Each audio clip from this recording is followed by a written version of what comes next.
I'm sorry, I heard my husband was brought in.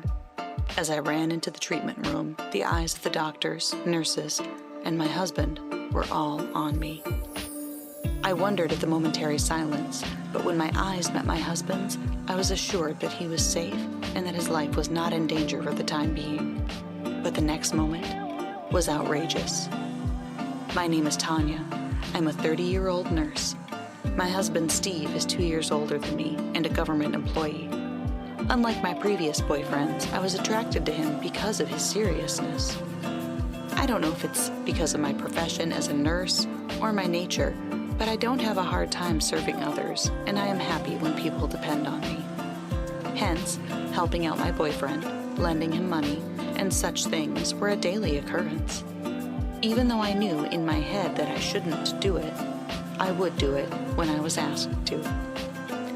Many of my fellow nurses are like that, and relationships are always a topic of our conversations. But then, a turning point came for me. I met my husband at a blind date with fellow nurses. He seemed quiet and serious. He was the type of guy I had never been around before, and I was attracted to him from the start. Other girls said he looked too serious or plain, and there were no rivals. We exchanged contact information after a strong push from me. I was also the one who asked him to go out with me. The relationship lasted 3 years. It's been a smooth relationship with no conflict or betrayals. Many relationships break up after a few months, and it would have been better if the relationship had lasted a year, but with Steve, it had lasted 3 years. I said to him, "Well, things are going to continue to go well. Shall we get married?" He proposed to me, and we got married. My husband had little dating experience, and his hobbies were reading and playing games at home. He was someone who rarely went out, but he was a bookworm and never ran out of topics to talk about. He's not a fan of the outdoors, but he seems to have a lot of gaming buddies, and we often play games while talking online. He says that since he started dating me, he has had more opportunities to go out. He was interested in it just because he didn't have anyone to go to, and he enjoys it wherever we go. My in-laws are a bit far away, about a 2-hour drive. I have the impression that my in-laws are gentle people, but Steve is the youngest of 3 siblings, and his in-laws are quite elderly, so we don't get to see them often. After meeting them at the wedding and the wedding ceremony, we only went to greet them once, at New Year's. We exchanged mid-year and year-end gifts, and I do call them, but I work nights, so our hours don't match, and I don't get a chance to talk to them very often. My husband and I go out somewhere when our days off coincide, and we do our share of the household chores. I thought we were doing well. However, it was about 3 months ago that I sensed something was wrong with my husband. When I came home after work, he was asleep on the sofa. A beer can was lying on the table. "You'll catch a cold," I said to him. He looked at me sleepily, rubbing his eyes. "Isn't it unusual for you to be sleeping here and drinking beer?" I asked. "I was at an online drinking party with my gaming buddies. I was having too much fun and drank too much. I don't understand this world, but as long as my husband was having fun, I thought it was fine. But this was a mistake." After that, similar incidents continued, and one day when I saw my husband, I noticed that his hair had changed. "What's wrong with your hair?" He had never dyed his hair before, but now it was all done up and brown. "Is this hair okay at your job?" My husband is a government employee, and I thought he told me that the regulations are very strict. "What was wrong with it? I just thought recently that I should enjoy dressing up while I'm young. What do you think? Does it look good on me?" My husband was not a sophisticated man for his age, but he had suddenly changed, hadn't he? I'm not sure if it looks good on him or not, maybe because I'm not used to seeing it, but it doesn't look good on him. I didn't say it looked good on him. "Oh, I see," I simply replied. A few days later, he got his ears pierced. Again, I didn't think this looked good on him. Was he having a midlife crisis? I thought about that, but maybe he's having trouble with his job or something. "Hey, what's going on with you lately?" Unable to remain silent, I asked him straightforwardly, but he didn't give me a clear answer. "Nothing."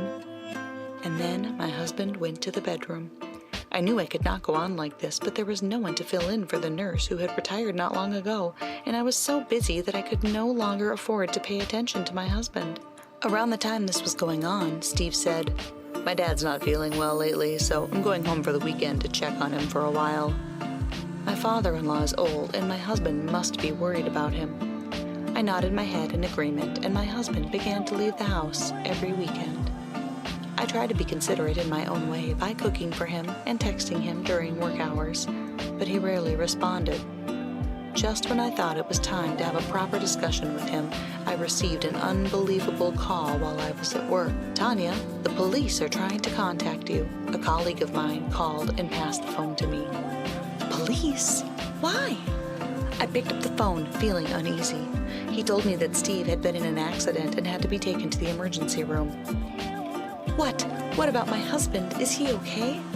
I was so upset that I questioned the police officer on the phone. He told me that he had heard it was not life-threatening and that he had been taken to our hospital where I worked. I rushed to the emergency ward. I asked the ward nurse where to find him and hurried to the treatment room.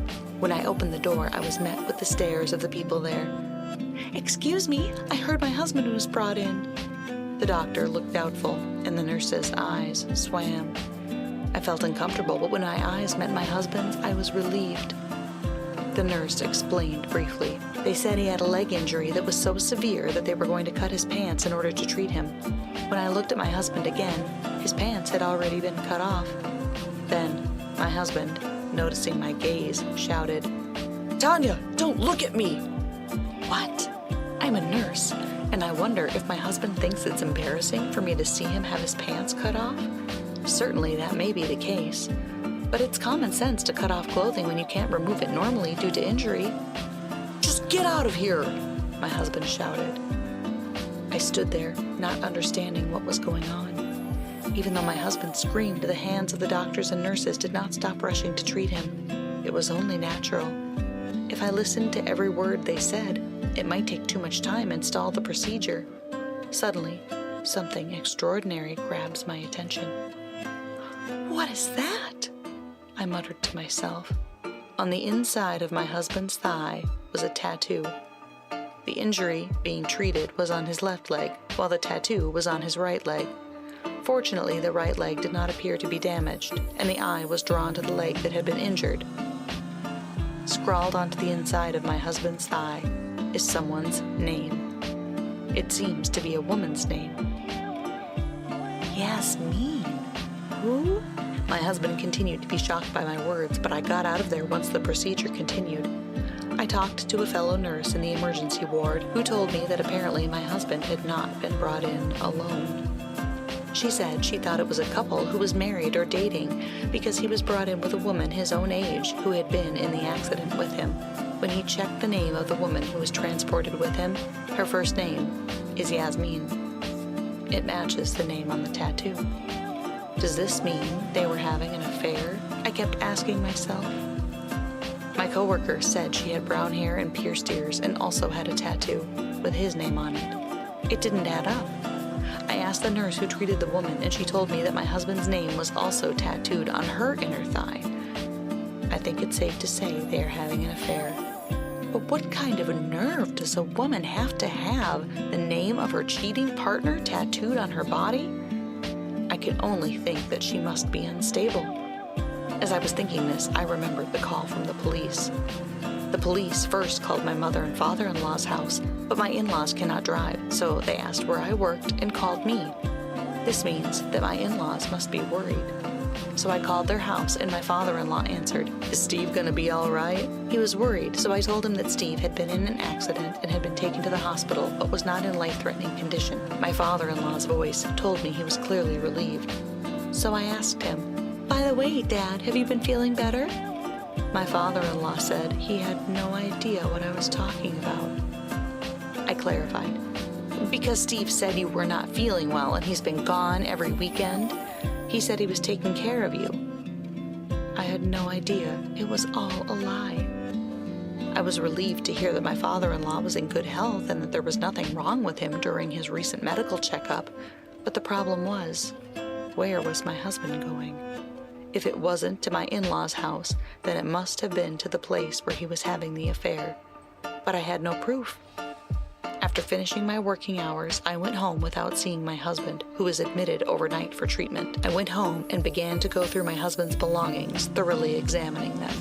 The evidence was easy to find. I found photos of him with this woman, hotel receipts, and even an email confirmation for reservations to a romantic resort.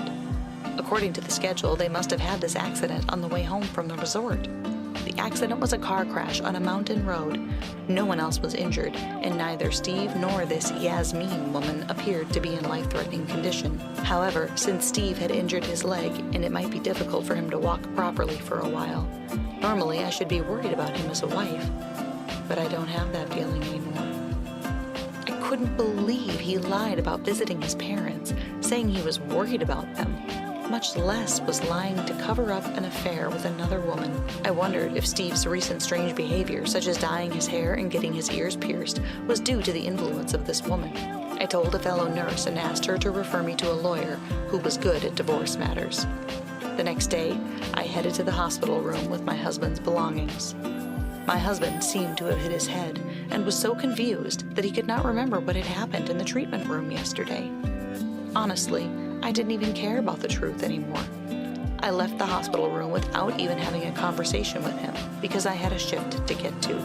When I finished work, I went to see my lawyer and told him what happened. He told me that with that much evidence, I would have enough to sue. I just wanted to get a divorce as soon as possible. I couldn't have that man come out of the hospital and live in the same space. I felt so betrayed by my husband that my anger outweighed my sadness. From there, I found a new place to live and moved out on my own. Only my husband's belongings remained in the house. I planned to be patient until the day my husband was discharged from the hospital. I thought about divorcing him while he was in the hospital, but he is in the hospital where I work, so it would be troublesome if something happened to him there. Then, we could get a divorce when he gets out of the hospital. I drove to pick my husband up from the hospital. I have to make a quick stop. Please come with me. He looked at me strangely, but nodded. I headed for a family restaurant near our house. When I entered the restaurant with my husband, the lawyer was waiting for us. My husband looked at me as if he didn't understand what was going on, but I guess he was tired of standing on a leg that was not fully healed yet. He sat down quietly, and I thrust the divorce papers at him. Divorce? Why? My husband shouted in a crazy voice. I seethed in my anger silently for a moment. What do you mean, why? You had an affair. You even had your accident on your romantic trip. The evidence of your affair was found in our own home. What do you think you're doing? Besides, you lied about your father not feeling well. You lied about going to your parents' house to see this woman. My husband's face turned pale. You think I am naive? Yasmin, the woman you were having an affair with, is out of the hospital. I heard that her injuries were less severe than yours. I can't believe she was brought to the hospital where I work. I smiled wryly, and my husband's face turned even paler. You will pay for the anguish you've caused me. I handed him the divorce papers and a pen. My husband did not take the pen. Is it only your leg that's injured, or have you lost the use of your hand as well? I sarcastically said to him, and he finally picked up the pen. But he wouldn't sign. He only stared at the paper. Why don't you sign it? Are you scared at the idea of starting over? You think this was just some game? My husband froze, as if I had hit the nail on the head. I gave him a cold stare. You're kidding, right? I can't be with my husband with the cheater's name tattooed right on his body. He looked at me in surprise. What? What are you talking about? He may have been trying to deceive me, but I was unmoved. You really don't remember? I was there when you were rushed to the emergency room. You were yelling at me not to look. Then my husband's face changed color. Sound familiar? I saw the tattoo on the inside of your thigh, too.